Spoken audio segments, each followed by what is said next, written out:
E aí, pessoal da Escola Elza Miguel, sexto ano B, C e D, né? Vamos aí para nossa videoaulinha complementar da do Centro de Mídias, né? O Centro de Mídias essa semana comentou sobre o Império Romano, então vamos rever aí o Império Romano, lembrando as fases de Roma, não é? Monarquia, república, império.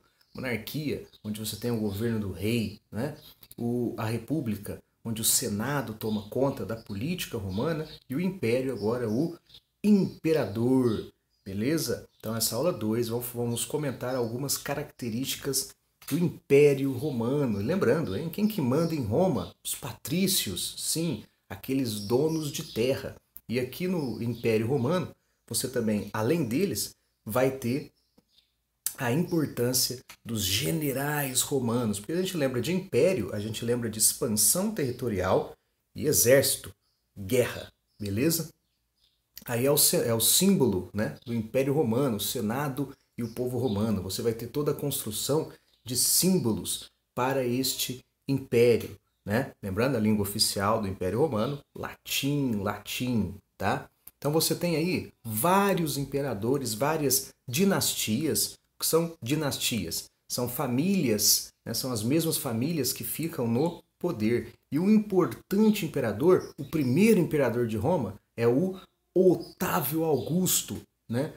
Sobrinho do Júlio César. Então o imperador ele vai ter o poder político e o poder militar, além também do poder religioso, né? Dentro do império você tem essa hierarquia militar. Manda quem pode, obedece quem tem juízo.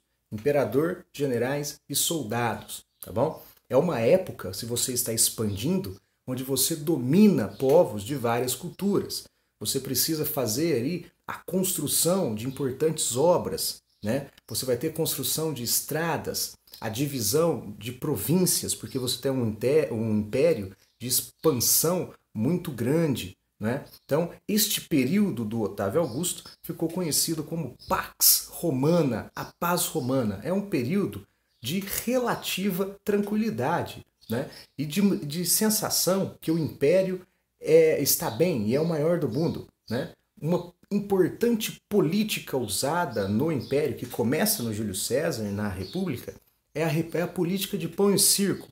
O que é a política de pão e circo? Você dá festa, entretenimento, diversão e comida, pão para o povo, né? Isso faz com que o romano se sinta bem dentro do império, tá certo? Política de pão e circo é uma política importantíssima para a manutenção do Império Romano. Aí é um mapa, né? Você vê a Europa, o norte da África, é um mapa onde o Império atingiu a máxima extensão territorial. Você vai ver aí essa política de pão e circo, esses eventos, né? Dentro das construções romanas, como os coliseus, as arenas, os teatros, né? Dentro desses coliseus, você possuía vários tipos de evento, né? Corridas de cavalo, e principalmente lutas de gladiadores. Sim, esses gladiadores que eram geralmente escravos, né? E você vai ter nessa época do Império Romano, como eles atingem uma máxima extensão territorial, você vai ter aí o contato com outros povos, com outras civilizações, né? E esses povos do norte, que os romanos chamavam de bárbaros, por quê? Se você não falava o latim, não tinha a minha religião e a minha cultura, romano chamava de bárbaro. Mas esses bárbaros são as tribos germânicas, são os povos do norte. Existiam várias tribos ao norte, não é? Que para facilitar o estudo a gente chama de germânicos, né? Olha lá, você tem vários, ó, vândalos, lombardos, francos, ostrogodos, visigodos, anglos, saxão. Eles eram o quê? Não eram impérios, eles eram tribos, tribais seminômades, ou seja, sempre mudavam de moradia pelo norte da Europa. Acreditavam em vários deuses, deuses esses principalmente ligados à natureza, não possuíam escrita, as leis eram orais, então eles passavam as tradições, as leis de geração para geração, e a forma política que eles se organizavam era pela assembleias de guerreiros. Você tinha o principal guerreiro, um líder nato do exército germânico, das tribos germânicas, e ali você tinha fidelidade, certo? Essa relação aí de fidelidade entre os guerreiros. Então, a guerra, o saque, é muito importante para esses povos germânicos. Uma curiosidade aí para quem gosta de mitologia, não, curiosidade não, uma indicação, a mitologia nórdica, a mitologia celta, tá? Bastante interessante aí. E essa semana ficou a dica de filme do Asterix, o gaulês. O Asterix é isso, é o contato desses povos germânicos com os romanos, aquela diferença de cultura, né?